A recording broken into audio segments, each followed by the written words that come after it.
অজ্ঞানতিমিরান্ধস্য জ্ঞানাঞ্জন শলাকয়া চক্ষুरुन्मीलितं येन तस्मै श्रीगुरवे नमः। ओम अज्ञानतिमिरान्धस्य ज्ञानाञ्जन शलाकया चक्षुरुन्मीलितं येन तस्मै श्रीगुरवे नमः।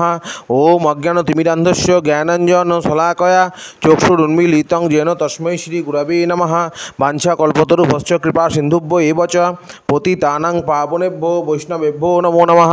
हरे कृष्ण। आमि श्री दामोदर दास अधिकारी। आमि आमार गुरुदेव श्रीमद भक्तिचंदन अनन्य गोस्वामी गुरु महाराज चरण जुगलेर प्रणाम निवेदन करे এই হরিকথা আলোচনা শুরু করছি এবং ভগবান শ্রীকৃষ্ণ রাধারানীর চরণে প্রণাম নিবেদন করে এবং সকল বৈষ্ণববৃন্দ চরণে প্রণাম নিবেদন করে এই ভগবানের কথা আলোচনা শুরু করছি। হরে কৃষ্ণ। আগামী 14 সেপ্টেম্বর বৃহস্পতিবার 500 একাদশী ব্রত এবং পরদিন শুক্রবার সূর্যোদয় 5:23 হইতে সকাল 9:32-এর মধ্যে এই ব্রতের পালন। একাদশীর ব্রতে কী খাবেন কি খাবেন না তার একটি তালিকা আমি এখানে দিয়ে দিচ্ছি, আপনারা ভালো করে দেখে নেবেন এবং দীক্ষিত অদীক্ষিত সবাই ব্রত পালন করবেন। যারা আমিষভোজী তারা বুধবার অর্থাৎ কালকে নিরামিষ খাবেন এবং শুক্রবার নিরামিষকে সংযম করবেন এবং বৃহস্পতিবার পঞ্চদশ বর্জন করে ভগবান শ্রীকৃষ্ণের নাম জপ করে এই ব্রত পালন করবেন। রাধে রাধে, জয় শ্রীকৃষ্ণ।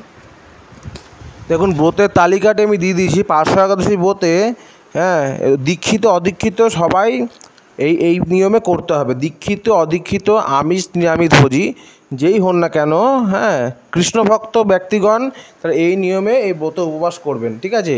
কি কি খেতে পারবেন না দেখুন, ধান, গম, যব, ডাল, সরিষা, সুজি, ময়দা, রাইস ব্রেন তেল ইত্যাদি। ঠিক আছে। ধান মানে চাল, কোনো ধরনের চাল জাতীয় খাবার খাওয়া যাবে না, সে খাস চাল হোক যেই চালই হোক, চাল জাতীয় খাবার খাওয়া যাবে না। গম অর্থাৎ আটা, ময়দা, এই ধরনের খাবার খাওয়া যাবে না। জব খাওয়া যাবে না। ডাল, কোনো রকমের ডাল চলবে না, এগুলো সব পঞ্চশস্যের মধ্যে পড়ে যায়। সরিষা বা সর্ষের তেল এসব খাওয়া যাবে না। সুজি, ময়দা, রাইস ব্রেন অয়েল এসব খাওয়া যাবে না।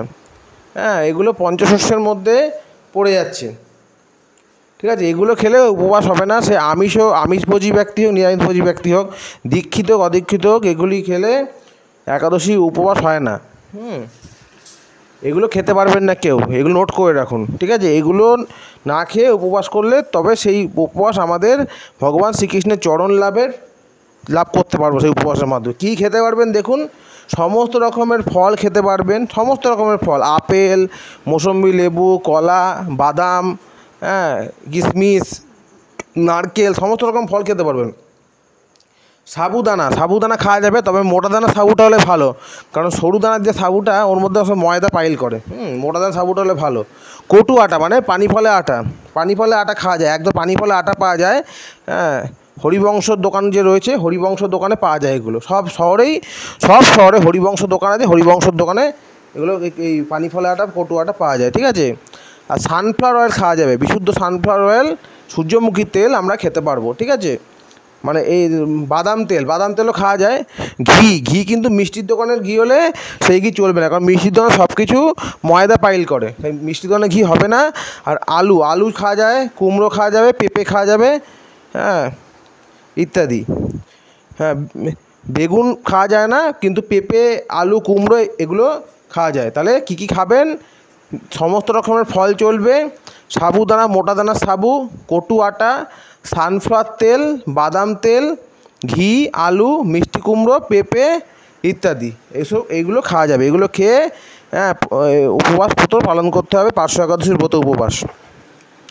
অবশ্যই যারা আমিষভোজী ব্যক্তি তারা অবশ্যই আগের দিন অর্থাৎ কালকে বুধবার সংযম করবেন, শুদ্ধ নিরামিষ খাবেন, পেঁয়াজ রসুন ছাড়া শুদ্ধ নিরামিষ প্রসাদ খেয়ে, বা প্রসাদ যদি না হয় তা ভগবানকে মনে মনে নিবেদন করে খেয়ে সংযম করতে হবে। এবং বৃহস্পতিবার একাদশী ব্রত এই নিয়মে পালন করে শুক্রবার আবার নিরামিষ খেয়ে, নিরামিষ মানে পেঁয়াজ রসুন মুসুরির ডাল বাদ দিয়ে, মাছ মাংস ডিম তো বটেই, মাছ মাংস দিয়ে পেঁয়াজ রসুন মুসুরির ডাল ছেড়ে নিরামিষ দ্রব্য আহার করে শুক্রবারও অর্থাৎ একাদশী আগের দিন সংযম, একাদশীর পরের দিন সংযম করতে হবে নিরামিষ দ্রব্য খেয়ে।